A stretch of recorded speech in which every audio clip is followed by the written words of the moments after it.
IVM।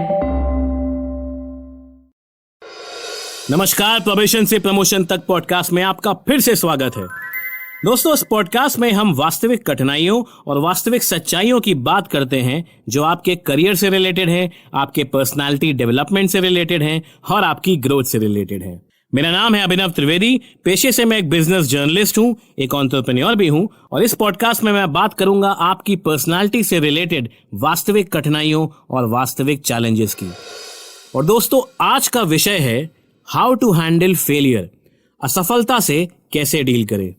दोस्तों, असफलता हमारे जीवन में अक्सर आती जाती रहती है, लेकिन असफलता सफलता की तरफ एक सीढ़ी होती है।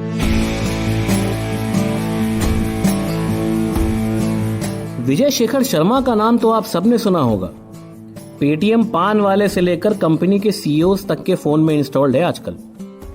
पर क्या आप जानते हैं कि विजय शेखर शर्मा और पेटीएम की कहानी सफलता से शुरू नहीं हुई थी। कई साल विजय शेखर शर्मा ने सिर्फ असफलताओं का सामना किया, विफलताओं का सामना किया। इसकी शुरुआत हुई थी उनके स्कूल के दिनों के बाद, जब उनका पाला पड़ा अंग्रेजी से। उनकी अंग्रेजी बहुत कमजोर थी।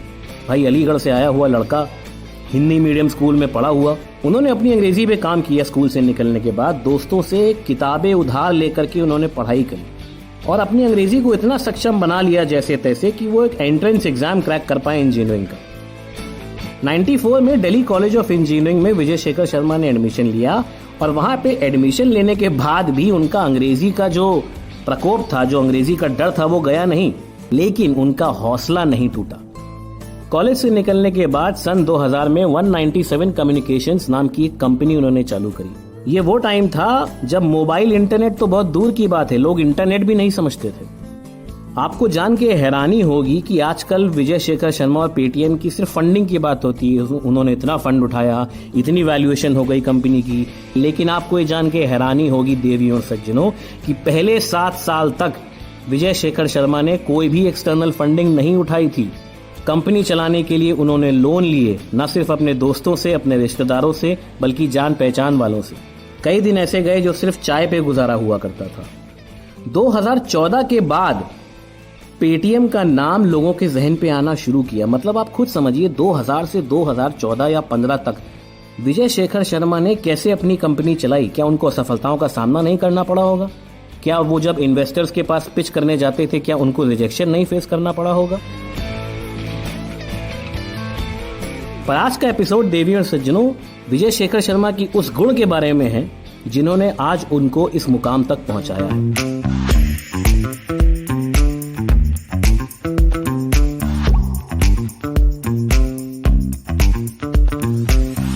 पेशे से मैं पत्रकार हूं।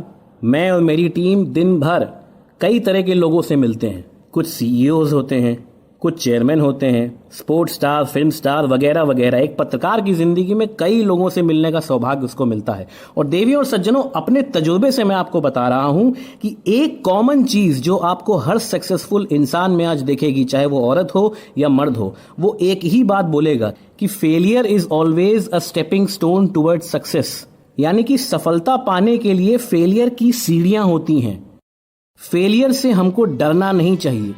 हिंदुस्तान जैसे देश में फेलियर को एक धब्बा माना जाता है। फेलियर को ऐसी नजर से देखा जाता है कि मतलब आपने कोई गुनाह कर दिया। भाई एल्बर्ट आइंस्टाइन से लेकर के Mahatma Gandhi, Amitabh Bachchan, Elon Musk, Jeff Bezos, Walt Disney, किसी भी आत्मकथा को आप उठा लीजिए, इन महापुरुषों की, इनकी जिंदगी में फेलियर्स की बाढ़ थी। इन्होंने फेलियर का इस्तेमाल किया। ये लोग फेलियर से डिमोटिवेट नहीं हुए। और आज हम इसी मुद्दे पर बात करेंगे कि कैसे आप अपने एक फेलियर को अपनी नाकामयाबी में परिवर्तित ना करें। आज जो हम बात करने जा रहे हैं वो कई सारे एचआर कंसल्टेंट्स, कई सारी एचआर कंसल्टेंसीज और कई सारे ऐसे लोगों की बातों का निचोड़ है जो आम तौर पे अपने रोजमर्रा की जिंदगी में कई सारे कैंडिडेट से मिलते हैं, चाहे इंटरव्यू के लिए, चाहे इन्वेस्टमेंट के लिए, चाहे अपना व्यापार डालने के लिए। दोस्तों, फेलियर जो होता है वो आपकी पर्सनालिटी को डिफाइन नहीं करता है। सबसे पहली बात, यहां तक कि पूर्व राष्ट्रपति एपीजे अब्दुल कलाम ने तो फेल की एब्रीविएशन तक बना करके रखी है। FAIL मतलब कि फर्स्ट अटेम्प्ट इन लर्निंग। तो फेल होने का मतलब तो ये हुआ ना कि आप आगे बढ़े, एक कदम आगे बढ़े, एक कदम पीछे नहीं आए। आज हम बात करेंगे उन 4 प्रक्रियाओं के बारे में, उन 4 फेजेस के बारे में जिनको आप अपनी लाइफ में, अपनी जिंदगी में इम्प्लीमेंट करके आगे बढ़ सकते हैं। और मैं जानता हूं दोस्तों, ये जितना कहना आसान है उतना ही करना मुश्किल है। फर्ज करते हैं कि आप अपने किसी असाइनमेंट में फेल हो गए। फर्ज कीजिए कि आप अपनी कंपनी में किसी पोजीशन के लिए आपने अप्लाई किया और आप फेल हो गए, आप रिजेक्ट हो गए। फर्ज कीजिए कि आपने कोई एंट्रेंस एग्जामिनेशन दिया और आप क्वालिफाई नहीं कर पाए। कोई बात नहीं, फेस करिए फेलियर को। अरे भाई, आप फेल हो गए हैं, आप असफल हो गए हैं, मान लीजिए इस बात को कि आप असफल हो गए हैं। इस बात से दूर मत भागिए। आप जितना दूर भागेंगे ये आपका फ्रस्ट्रेशन उतना ही बढ़ाएगा। जब तक आप अपने इस सच को फेस नहीं करेंगे, ये सच आपको अंदर ही अंदर खाता रहेगा। अरे भाई, फेल हो गए तो हो गए। दुनिया में बड़े बड़े महापुरुष फेल हुए हैं। जब जेफ बीजोस फेल हो सकते हैं, एपीजे अब्दुल कलाम फेल हो सकते हैं, विजय शेखर शर्मा फेल हो सकते हैं, तो हम क्या चीज हैं।